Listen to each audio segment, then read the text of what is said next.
Oh.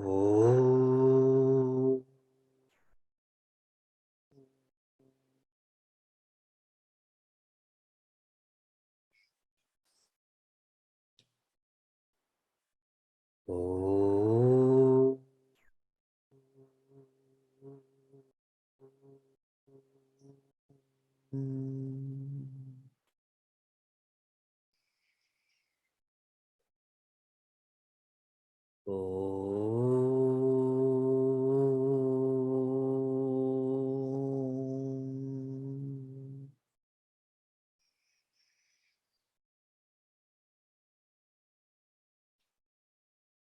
Vakratunda Mahakaya Suryakoti Samaprabha Nirvignam Kuru Me Deva Sarvakaryeshu Sarvada Saraswati Namastubhyam Varade Kamarupini Vidyarambham Karishyami Siddhir Bhavatu Me Sada Gurur Brahma Gurur Vishnuhu Gurur Devo Maheshwaraha Gurudeva Param Brahma Tasmai Shri Gurave Namaha.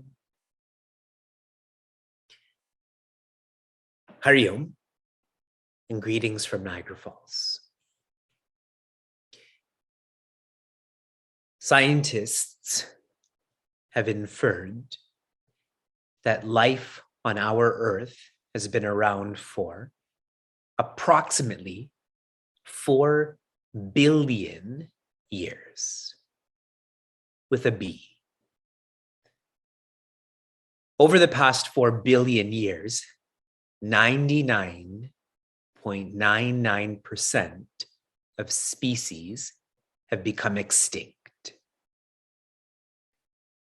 This has happened over 5 great extinctions. And don't be shocked by this. This is quite natural. There's creation, there's sustenance, there's destruction.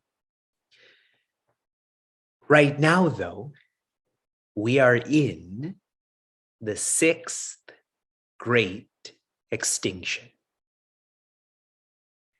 And what's unique about this extinction has been caused by one species. Anyone want to guess what that species is? Is it cats? Earthworms? Too many tigers eating too many deers?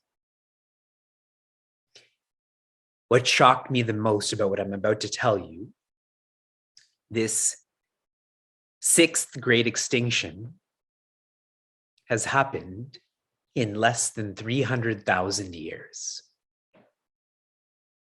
Humans have been on our Earth for around 300,000 years. This is shocking because if you divide this by 4 billion, it is nothing, which means in no time we have caused an extinction.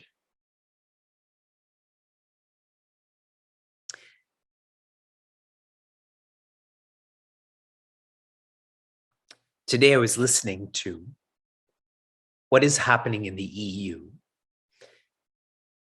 For many years, decades, there's been talk in the EU, that's the European Union, about how they have to be less dependent on Russia for their energy. And it was always theoretical, but now it had to be practical. Yes, the context forced them for this to become practical. And in this interview, this podcast, a really thoughtful quote was shared. This is from Lenin. There are decades where nothing happens. And there are weeks where decades happen. Putting this into context, there are decades when nothing happens. It seems like every year until now, in reference to our environment. And then there are weeks where decades happen. That is how hard and smart we all need to work in the weeks so that we're able to create an impact like it's decades. The way we are living is not working. I am sharing we. You may be thinking, but you're doing your best. Can you visualize 10 years from now the trauma that will happen? Everything we do should only be for the environment. Every one of us should go back to school for a degree in environmental science. Every one of us should shift from working full-time to part-time to serving the environment. Every one of us should take a mortgage on our homes to donate more to environmental causes. 10 years. How many times I've asked all of us to reflect, what will you do if this is your last day of life, your last week of life?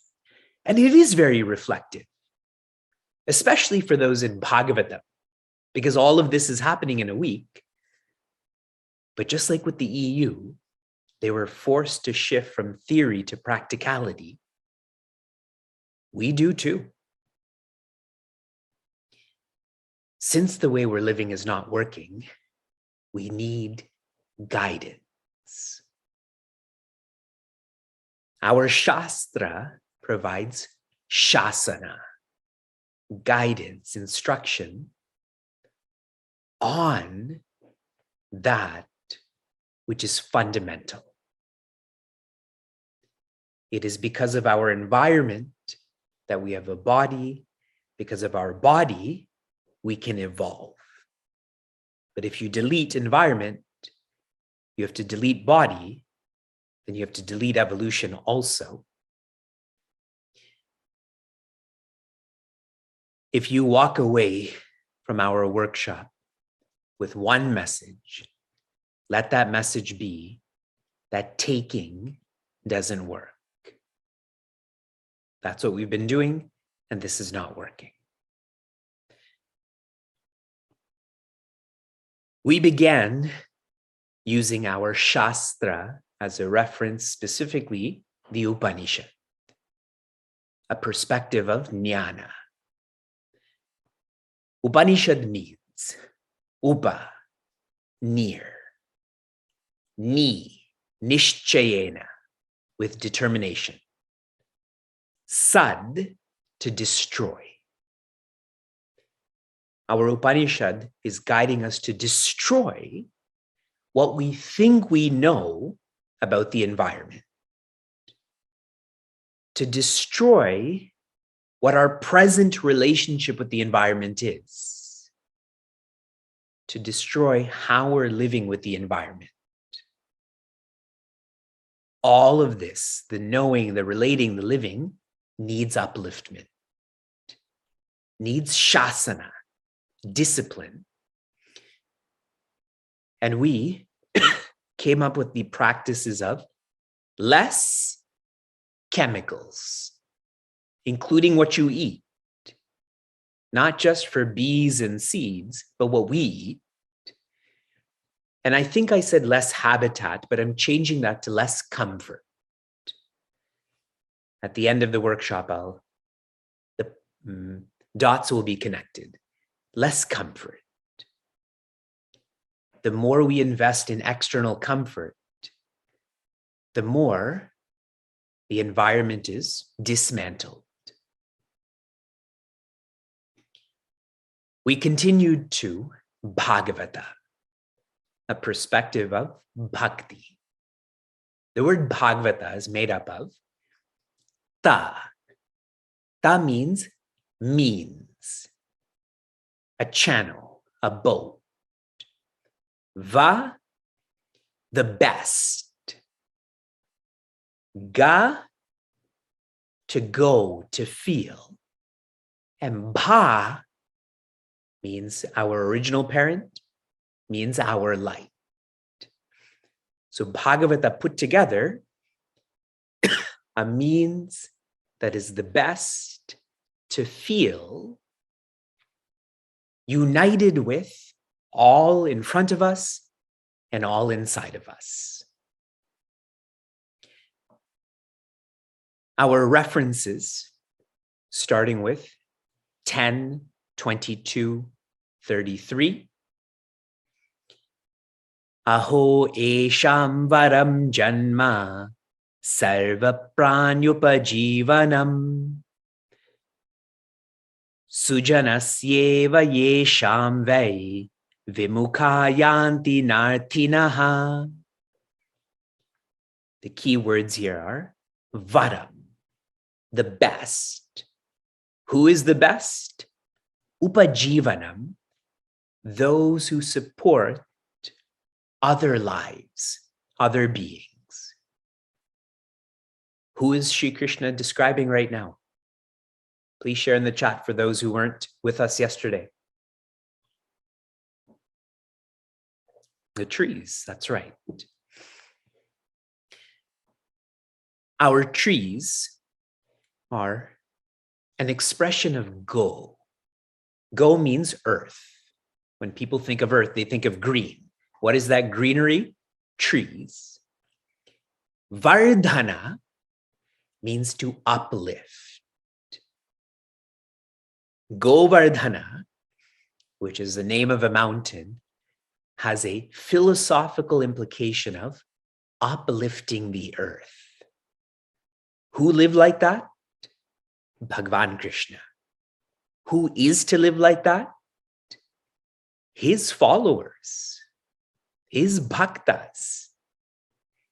We can chant Shri Krishna Sharanam Mama our whole life, but if we don't live like him, then there's no Sharanam there. We're not at his feet.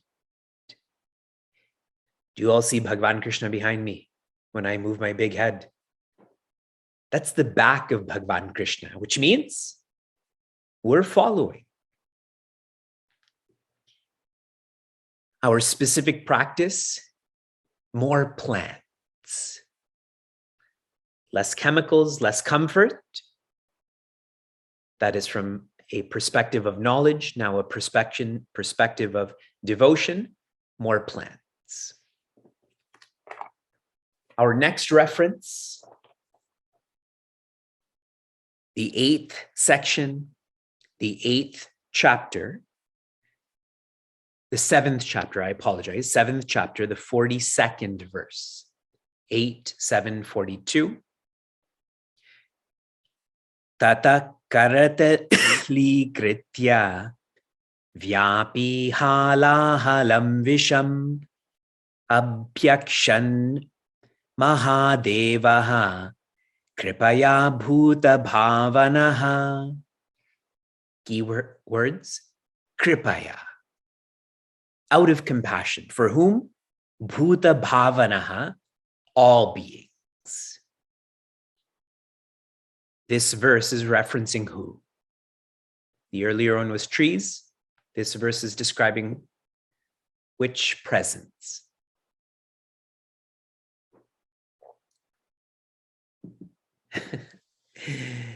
It was his birthday yesterday. You were here yesterday, yes? Mahadeva, that is Bhagavan Shiva.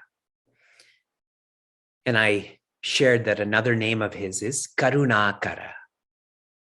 The one who is compassionate radiates that to others who then become compassionate.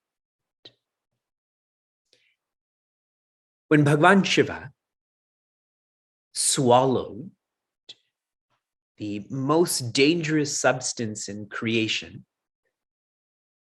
how come it was kept in his throat? Share why that was kept in his throat.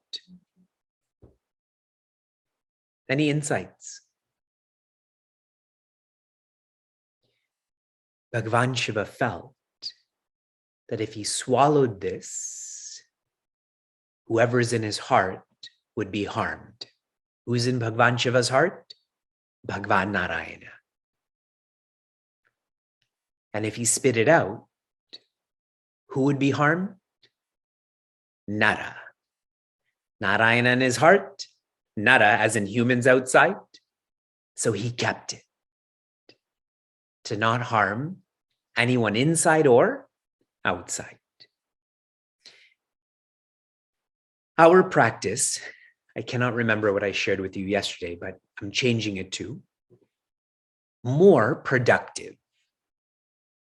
More productive. Whatever we do, we should do in a way that is more productive, longer lasting, higher quality. Makes sense. If you're going to buy a car that will be more productive for the environment. If that's more expensive, then take a simpler vacation so you can buy the more expensive car. That's more productive, isn't it? So more plants, more productive. We continue to another yoga. Yoga means to unite. We have become disunited from our environment, so we need to reunite with our environment. This is from the perspective of karma. From knowledge to devotion to dedication. I feel that you would know the verses I'm going to reference here. Anyone want to guess? You have a chance of 2 out of 700. Does anyone have any references for verses from Bhagavad Gita you can share in the chat? The 15th chapter, yes, that's where I'm going first. This is like Wheel of Fortune. There's those key chapters, correct? Chapter 2, chapter 15, chapter 18, RST, LNE, something like that. Chapter 15, verse 13. 15, 13. We always chant this. Gama vishyacha bhutani dharayam yahamojasaha pushnami chaushadi sarvaha somo bhutva rasatmakaha.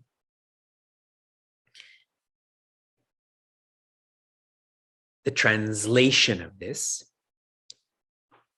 Gam means the earth. Gam means the multiverse. Avishya, the one who enters, the one who resides. Cha bhutani, not just the earth, but all living on the earth. Dharayami, support. Who's supporting? Aham. This is Bhagavan Krishna. How so? Ojasa. With my power. Then I'm going to the 4th quarter. Somo bhutva rasatmakaha. The essence of the moon is radiated. Radiated to what? Pushnami aushadihi sarvaha. This is radiated to nourish all plants. This is the translation. Here is the implication. The 1st quarter, Bhagavan Krishna is sharing, I am existence. We tuned into that in reference to the Upanishad also. The 2nd quarter, existence then allows for existing. What is the power of existence? To allow for existing, yes? And then what does existing do? It enlivens. Existing enlivens the moon enlivens plants, plants enliven animals, animals enliven humans. You're following that sequence. That is the implication of this verse. 3 E's. Existence is the foundation. This allows for existing. Everything is existing. This pen is existing. That existing allows for enlivening. I'll share this in another framework. Bhagavan Krishna is the Purusha. Purusha then facilitates Kriti. Kriti means fundamental creation. For us, that is the elements. Then Kriti becomes or facilitates Prakriti. Functional creation. You see how that verse plays out? Existence facilitates Kriti. That is functional creation, which then facilitates, fundamental creation, which then facilitates functional creation, like the moon and plants and animals and so on. What I'm trying to share by referencing this, all plants, all animals, they have the same foundation as us. And if we take away their foundation, whose foundation is being taken away? Our foundation.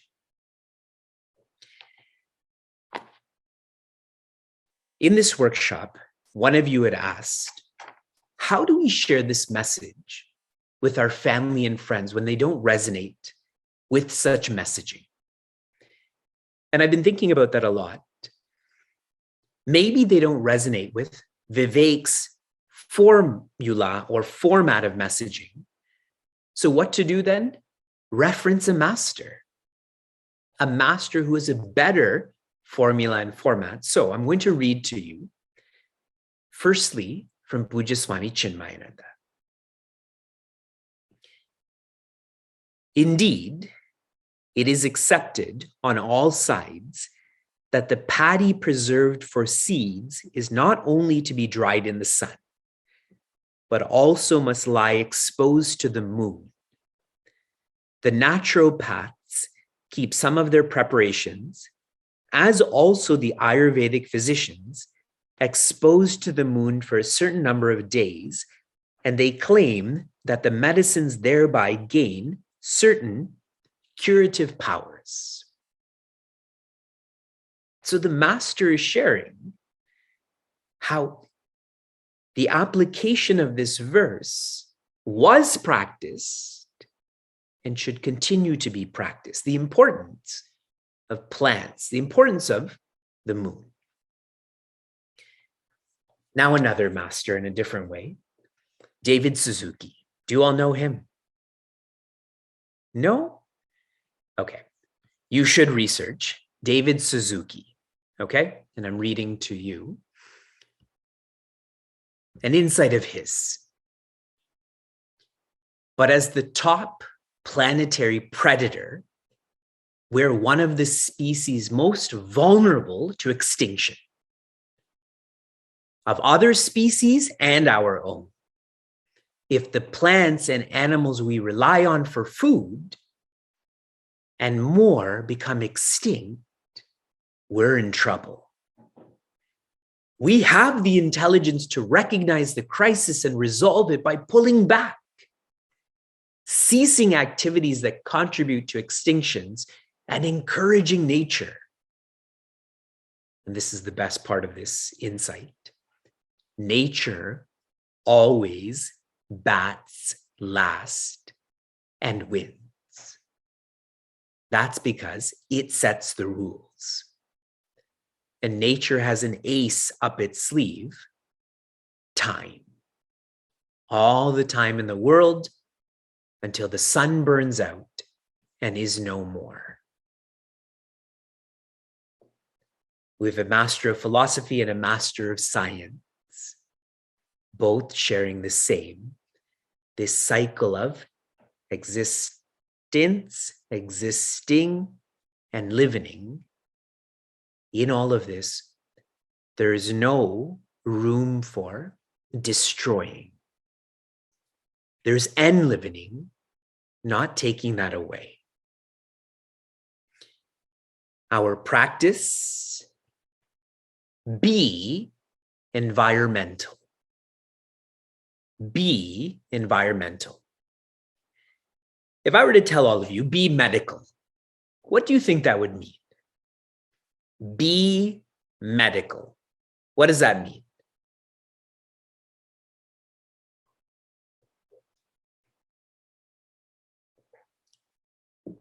Everything you do should revolve around medicine, correct? Be environmental.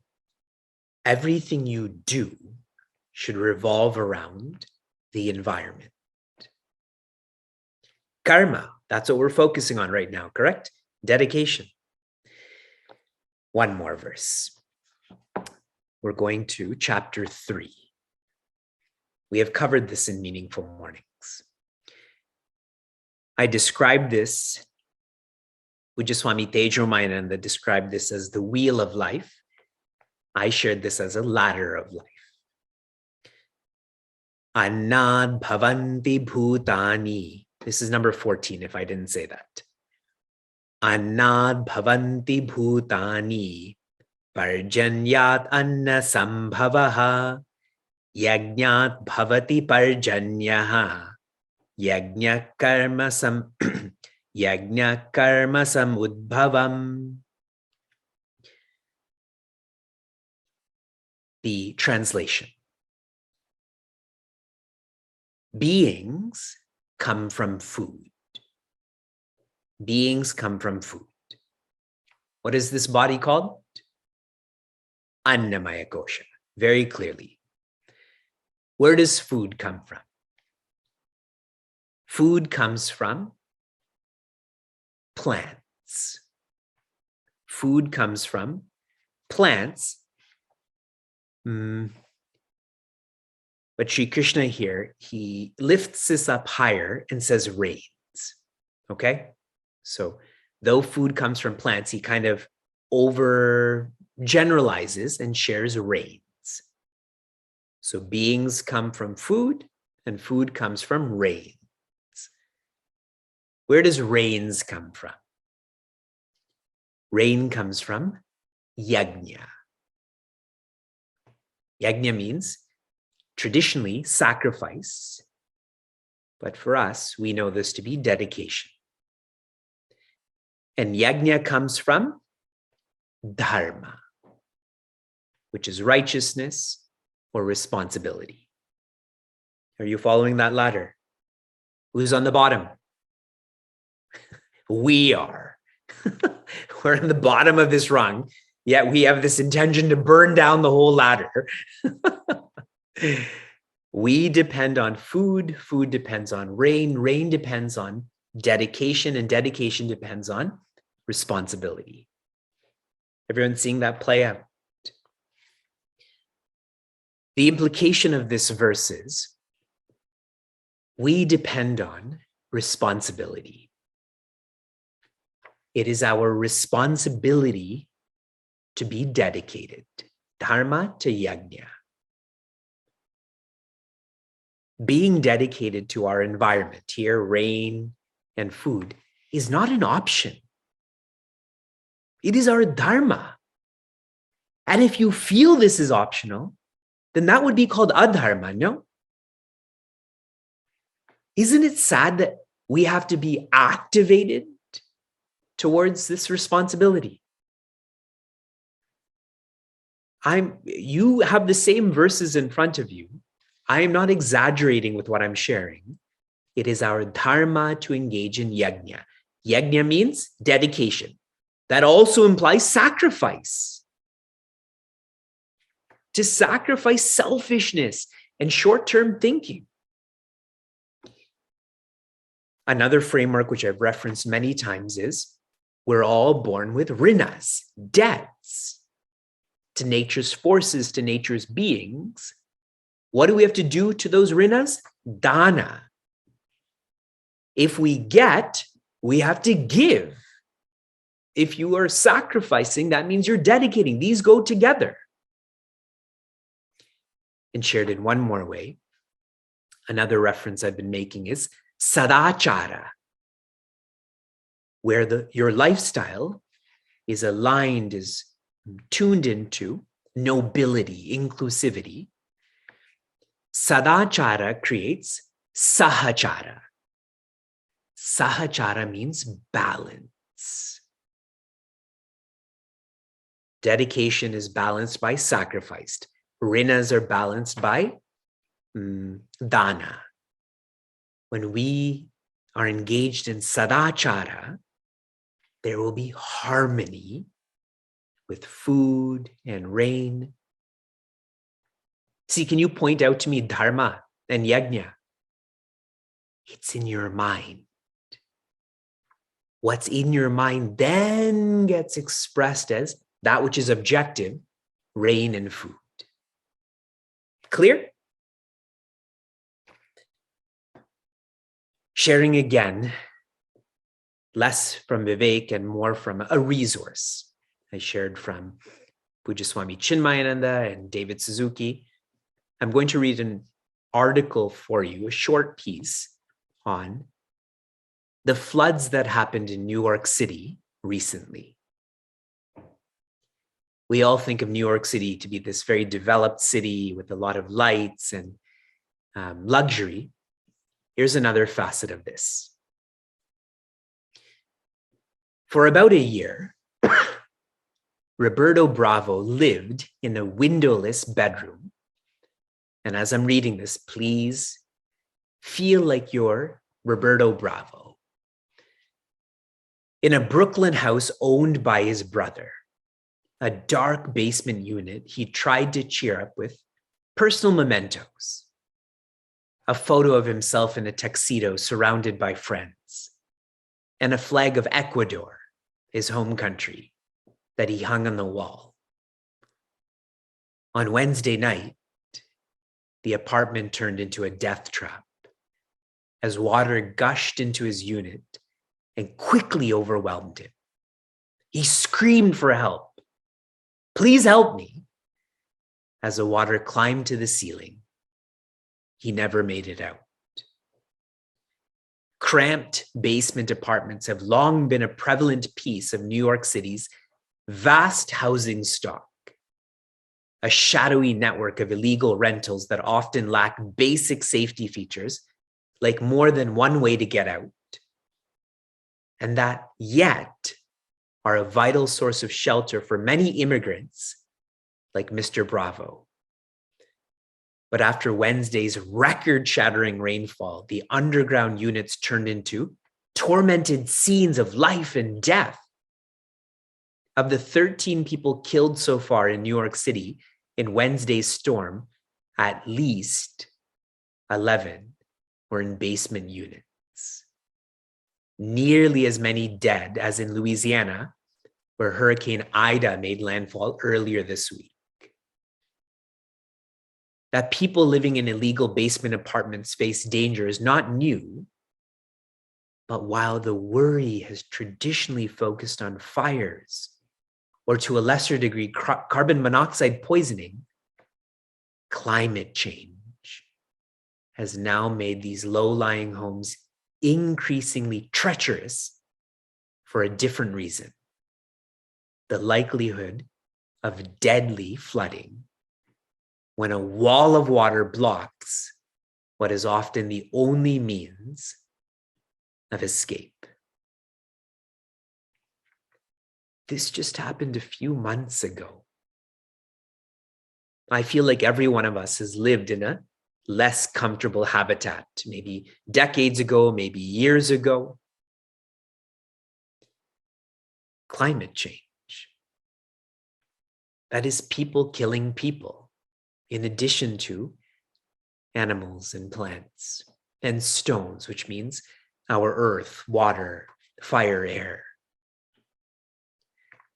Our practice, be environmental. Less, less, more, be. From discourse to dynamics. The dynamics yesterday was steady melt. The lights were off, you had your plate, you had your candle. Many times I've shared with all of you Your steadiness leads to sincerity, which leads to strength. Yes? But that spins both ways, towards the positive and the negative. When we steadily are irresponsible, that creates sincerity, which means more intensity, and then strength. How hard we're hitting our earth. But we completed that dynamics with Shiva. Bhagwan Shiva is an icon of sacrifice. Taking in poison and keeping it. If any of us took in poison, we would expel it as soon as possible. He kept it because outside of him is us. Our dynamics for this evening, our final dynamics, is called closet context. Closet context. Hear me out first. I want you to go to a closet in your home, a closet where there's clothing, more clothing, less stuff, like books and so on. And I want you to rearrange the clothing in that closet where the first section is clothing that you've used in the past week. Then clothing you've used in the past month. Then clothing you've used in the past year. Clear? Week, then month is in the middle, and year is at the end. When you're done that, I want you to put on some of the clothing that you've not used in a year. Put on some of the clothing you've not used in a year. I'll see all of you back in 5 minutes. Go. Whoever can hear me, come back. Look around and enjoy.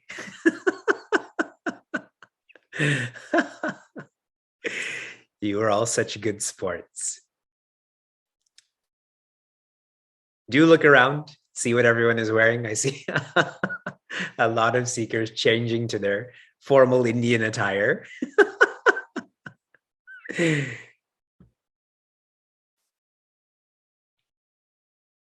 Okay.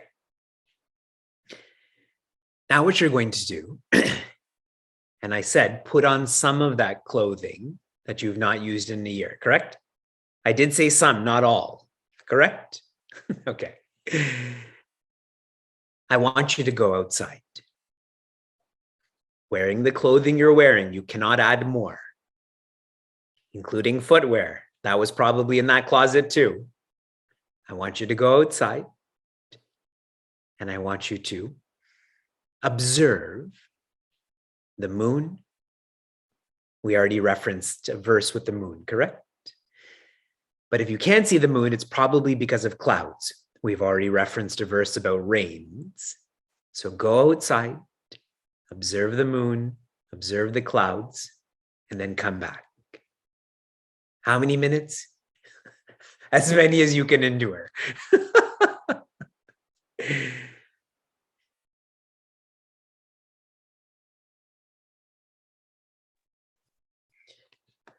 All of you who live in Florida, who live in Georgia, you're all thanking me right now, correct?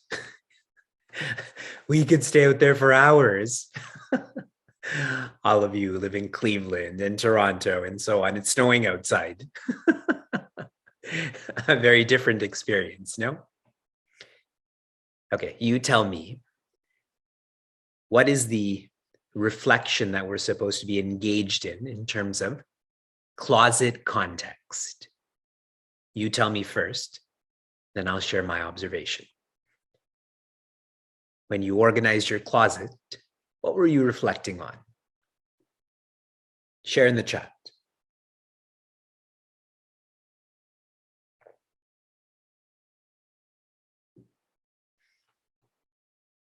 If I was doing this, I would be reflecting on, how come I don't have any closet space?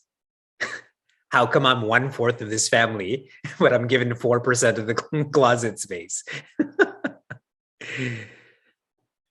Too many clothes. Lots of unused clothes. How wasteful it is to have so many clothes. If one of us just organized us, who are gathered right now, and collected all of the clothes that were not used for a year, we can open up a store. And I don't even mean that in an exaggerated way. Is that true? Do you think collectively we can open up a store of all sorts of clothing, shoes and gloves and so on? That should make us sad. We're all thinking, yeah, we'll make so much profit from that. We should be sad because of that. Now tell me, what was the reflection to be had by going outside and then coming back inside, of course? What were you reflecting on?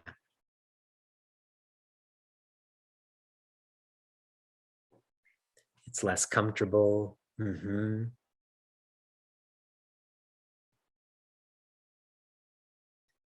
Giving thanks and asking for forgiveness. Yes. Respecting the moon and the clouds, like Bhagavan Krishna respects the moon and the clouds.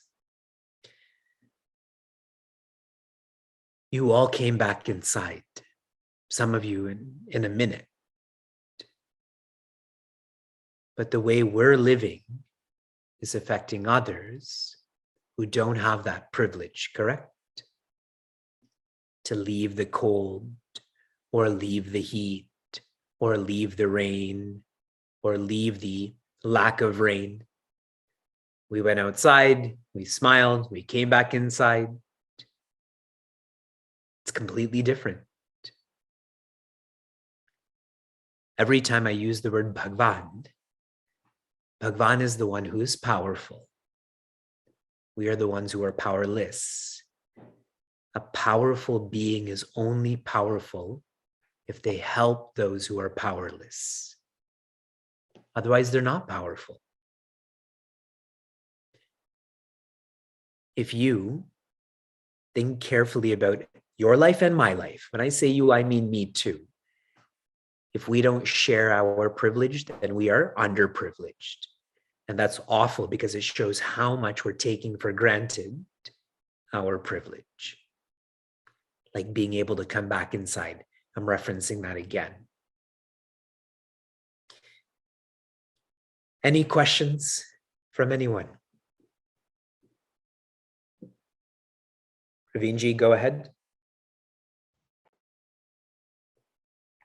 Try again. Hari Om Vivekji. A quick reflection and some guidance question. One is, I think I just want to share that as part of Pradeep Seva Sangha activities in Chinmaya Mission Portland, we just organized a Indian clothing exchange drive. We actually collected over 400 excellent clothes, Indian clothes. And we are, allowing members to take whatever they need and also making arrangements to take some of it back to some organizations back in India. So I think this idea is definitely doable within Chinmaya Mission centers. And connectedly, I wanted to see what would be your guidance if we are trying to make this into a larger movement within the Chinmaya Mission centers. Should we think about creating model programs for each age group, all the way from kids to adults? Each of us are at a different place. So what would be your guidance for that? Awesome. What wonderful sharing in terms of collaboration. I have so many pleasant thoughts based on what you've shared. Here's some. I will think about it more. We'll meet more and talk about it. But here are some. Number one, all of you should implement such ideas in your homes, in your centers, in your communities. And I'm telling you openly, I know many of you teach Balavir as an example or facilitate a study group. You give that responsibility to someone else and you dedicate yourself to this Prithvi Seva Sangha. You're here because you're passionate about it. Someone else will teach Balavir. Someone else will facilitate a study group. But who else will do this fundamental work? Do this where you are and this will spread. Next is, whatever you're doing, share with our team. Right now, we have an e-newsletter that goes out to thousands. That's a channel for awareness, correct? It's a very personal channel. I know you, you know me. We don't have to go through so many formalities of this vetting and that auditing, but it's a huge social media channel that we do have. So share that this is what Portland's doing, this is what Chicago is doing, and this is what Houston is doing. And if one person reads that, then that starts to spread too. Next is, we should come up with an action plan. Suppose in July, after 6 months of Prithvi Seva Sangha, then we come up with these 6 points that we've already done and share this with everyone. This is your environmental checklist. Like you just shared about, everything you've not used for a year, organize this drive, invite people to come and collect those clothes. If they wish to make a donation to something, good. If they don't, that's fine too. So we come up with a checklist. I think the objectivity is the best way to get other people involved because it's measurable, it's manageable, and so on. Those are some ideas, okay? I'll take one more question before we complete our workshop.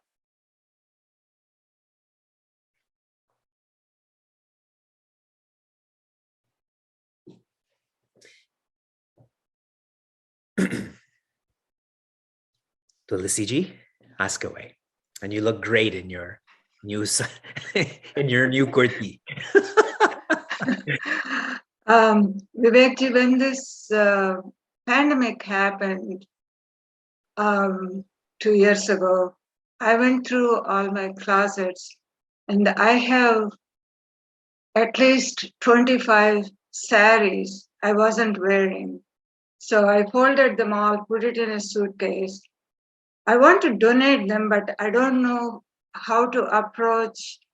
I know if somebody, it's cost a lot of money to transport to India, but is there some organization here locally? I don't know if somebody can share on chat, I can contact them and at least ship it locally rather than sending to India. Or if there is somebody takes charge of this project and we all can send all our saris and clothes that we don't wear for a couple of years. They are sitting in the basement, suitcases and rotting. So I would rather, if anybody can help me, I would rather send it to them and they can take care of it. Yeah. So good, Tulsiji. Let me share some thoughts to what you've shared. One of you own this idea. Dharma, yajna, varsha, anna, bhuta. That's what Bhagavan Krishna shared. I'm only speaking it out. It is our responsibility to be dedicated. So one of you own this. Another idea, close to you, close to many of you, and I'm going to ask for your help for this next month. Chinmaya Mission Cleveland is one of the organizing centers for this workshop. And we would like to have our own center by next year. Right now, we're looking into a 13-acre property. And if we're able to purchase this center, then part of the work we'll do is we'll become like a distribution center. You all send what you don't need, and then we'll facilitate it to get to where it can be used. We'll be like the Sattvic Amazon. So you own it, and if you don't own it, then you have to help me create an infrastructure for us to own it then we will do it. And if anyone has any immediate solutions, then you can share that in the chat. Your RAD from yesterday, your reflection adventure of the day, was to change your living arrangement. Can you all tell me what you changed? What did you change in your living arrangement to make this more conducive, more harmonious with our environment? Anyone?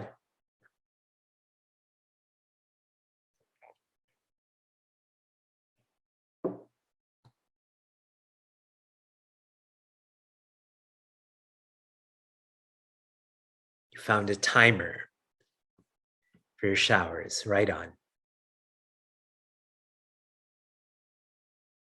You donated clothes to create space. You kept the window shades closed to save energy. Hand wash the dishes. Not buying new clothes until your next birthday. More plants in the room. It's amazing. See, if you change your style, then you taste the utility of style. Style is like the clothes you wear or how you heat your home or the showers you take. If you just change one facet and you taste the utility, then that becomes your lifestyle, correct? You want more of this style, more of this style, more of this style. Here is your Ram. It's been amazing as I've been driving through our city. I keep seeing Dodge Rams, but now that's out of my mind now. It's just Ram. It's not even a Dodge Ram. It's a Ram. Here's your Ram. Tell me what are the two lesses from the Upanishads? Less what and less what? Quickly, share in the chat. Less chemicals and comfort. That is C. From Bhagavata, what are the two mores? More plants and productive. Good. And what was in reference to Bhagavad Gita? B what? Environmental. A lot of you are required to be part of continuing professional education. Yes, for your real estate license or your IT profession. This is continuing professional evolution. Your inner evolution and the evolution of the environment. Less chemicals is very specific. Less comfort is more macro. More plants is micro. More productive is macro. But finally, be environmental. CPE. Works for you? This CPE is way more important than any medical CPE, chaplain CPE, etc.